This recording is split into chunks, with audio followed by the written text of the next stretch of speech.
the size of that rack. In Elvira's haunted hills, I swear, you guys, I didn't hear a thing. not even torture can make her remember her lines. And you're trying to make oh, shit. I'll never get this line. Oh, I just saw the light on in here, and I was wondering, and all this and all that crap, and then what? God damn it, I don't know what I'm doing here. Wait a minute. What's the line? No. I hear everything, each cry in the night, the dogs in the distance. I've forgotten the f***ing lines. Yes, boy, that poor guy's had a tough day.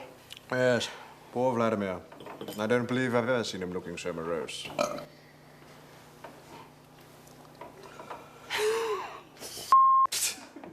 We had to do this film on our own because we had waited for 13 years to make another follow-up to Elvira, Mistress of the Dark, and no studio offers were forthcoming.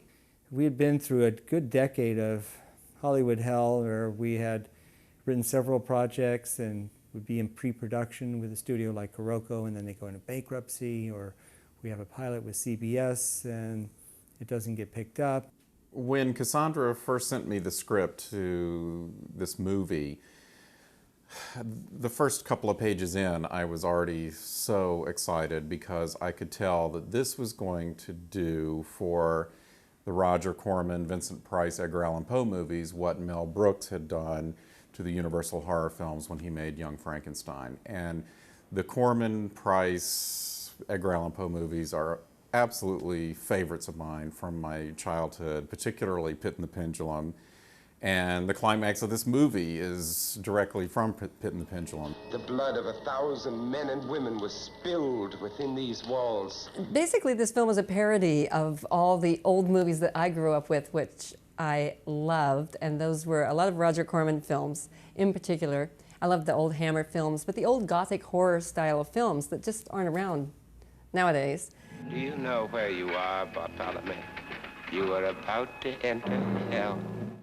These twisted characters that were in the movie were actually characters that were somewhat in all these old Roger Corman films that there were. We tried to base characters on the Vincent Price type of character. Charles, please. Well, I've been very busy, but I'm back now. The ones in particular that we really followed along very closely and parodied were Pit and the Pendulum, House of Usher, and Tomb of Lygia, one of my favorites. We got the idea of shooting in Romania from our brother-in-law, who happens to be from Transylvania. It's always handy to have a brother-in-law from Transylvania. He is a filmmaker, a director named Robert Dornhelm, and is Romanian, and he told us that he knew crew, camera people, studios, all of that in Romania, and that we could get a fantastic deal for a very small price.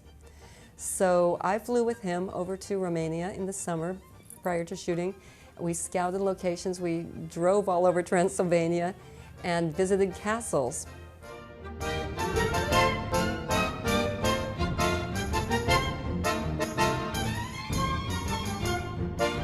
came all the way to Romania, and I guess this is as close as I'm going to get to Dracula. One of the things that Cassandra and Mark were looking for when they were location scouting in Romania were castles.